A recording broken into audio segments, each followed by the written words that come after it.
Hi friends, welcome back to Sheena's Homestead. Today on the homestead, I'm going to show you what my garden looks like in May. It is just past Mother's Day, so I have started planting out and things are looking really good.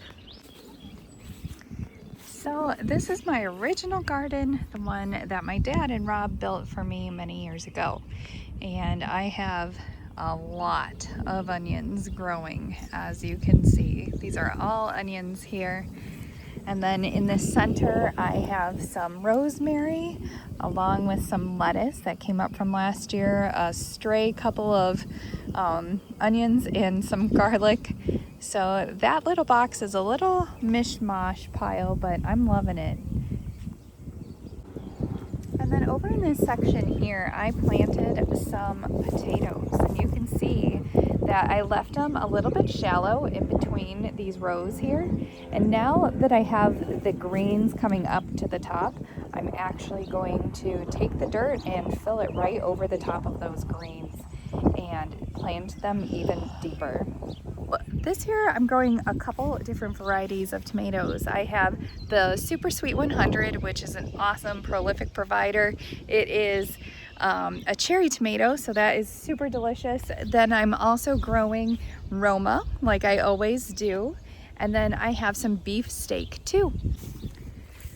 Usually I plant my tomatoes and then I come back in and pound steaks in next to them, but this year I just decided that I was going to do the steaks at the same time as my planting, make it a little bit easier on myself. So this bed has both the beefsteak and the Roma. And then the other thing I am growing, which I actually just started the seeds not that long ago, so the plants are still pretty small, but they'll catch up.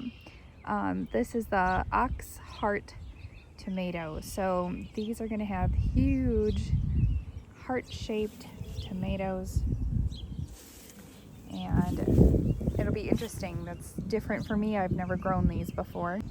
But my mother-in-law asked me to start some seeds for her, and she asked me only a couple weeks ago, so I didn't get a chance to grow them the way that I normally do, nice, big, and tall. But that's okay. I think they're gonna catch up in no time. Now I have two beds that I haven't planted out yet, 1 and 2. This one we started together. This is a lot of different varieties of lettuce, and look how beautiful that is. We covered it nicely so that the birds didn't get to the seeds, and it worked out perfectly. And then this is my garlic bed, and I have a little bit of Swiss chard growing in here along with some kale.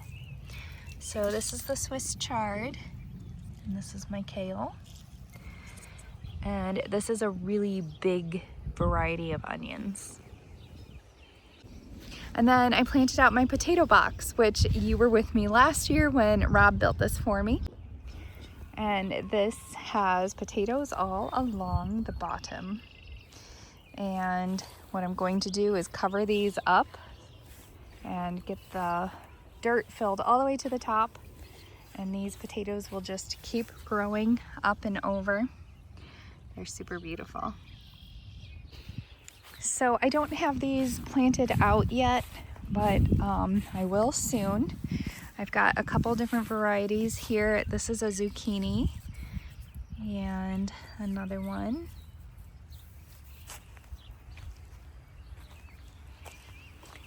And then I have some seeds planted here. Up, here they come. These are cucumbers. So nice to see they sprouted. And then finally, this is my bed of arugula. And arugula grows really fast, as you can see.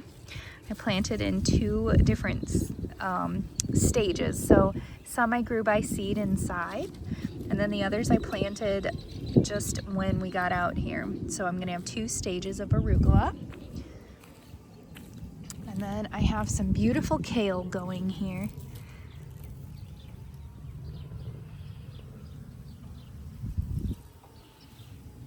And at the end I've planted 2 pumpkins.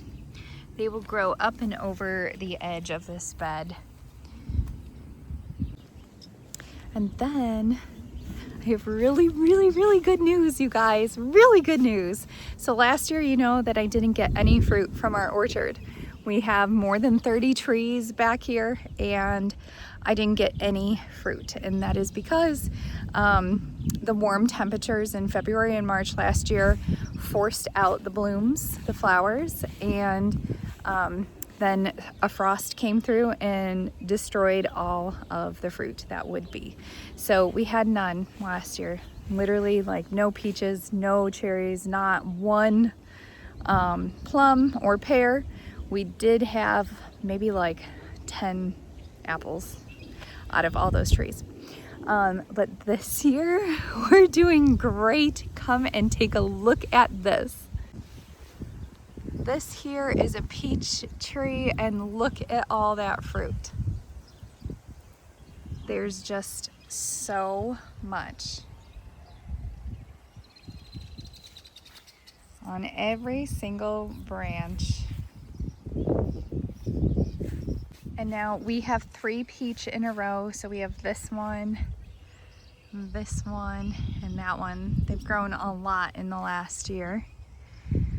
And then over here we have a plum, and you can see if I can get that in focus for you. Look at all those. Chickens and ducks are having a good time today. It's a beautiful 85 degrees in May. They're really enjoying it.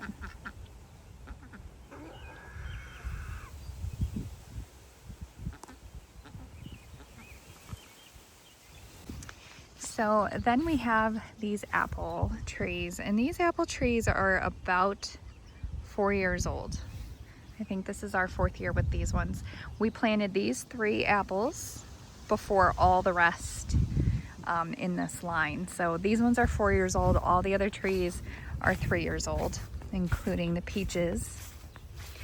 So let me just take you down here. I have some cherries. Look at this. I will be so excited if we actually get to eat these cherries. Say hi, Bonnie. Liliana has Bonnie here. She's a super friendly duck, right? Yeah. She's a good girl. Yeah. All right, so this is another cherry. You can see them all in there. This tree technically died. You can see at the bottom. And then it had like this side root shoot up, and we've just kind of let it go, and it has no fruit, but it's growing. And then we have a couple plum trees over here. This one's a plum, and it is just absolutely loaded with fruit. So hopefully that all comes to fruit, pun intended. And then we have more apple here. So you can see them all. I'm going to have to go through and thin these out. We can't allow this many pieces of fruit to grow on each tree. You'll end up with just really small fruit.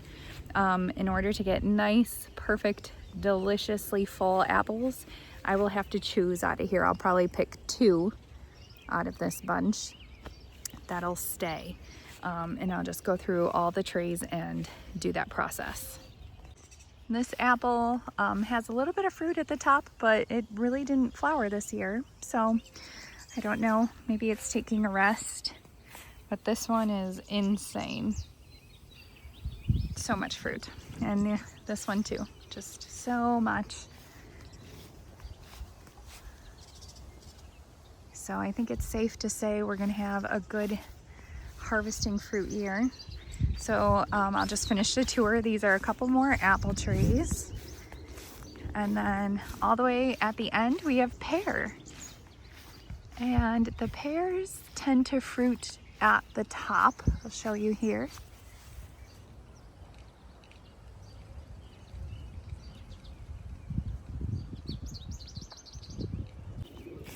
And then we have our blueberry patch, which really hasn't done that well. It's really hard to keep the birds away. You can see here, this is what the blueberries look like before they're formed. But the birds really do love to get to those. And last but not least, this is our grapevine, and it is doing amazingly. As you can see, I'm gonna have to pull this closer here and then just make sure that we get the fruit on our side of the fence. But we have a lot of grapes forming. This will be the 3rd year of these vines, and it looks like they're just gonna produce a lot. So that's what's going on here on the homestead. It has been a great couple of days. The weather is so lovely. Reminds me of summer, which is coming very quickly. The next week we have a lot of cold weather, so that's okay too. It's all part of spring, and it's such a lovely, lovely season. So I hope you enjoyed this garden tour. I really enjoy showing you the fruit trees and the farm that we've got going here. We've got our chickens and our ducks back in the corner, and then I have my garden beds right here in front of the orchard. And it has been a busy time, but it's been so much fun to be outside again, enjoying the weather and getting stuff in the ground, because soon enough it will pay off and we will have fresh salads and fresh fruit to enjoy in our own yard. But I hope you enjoyed this tour. If you don't mind, like, comment, share, and subscribe, and I will see you again next time on Sheena's Homestead. Goodbye, friends.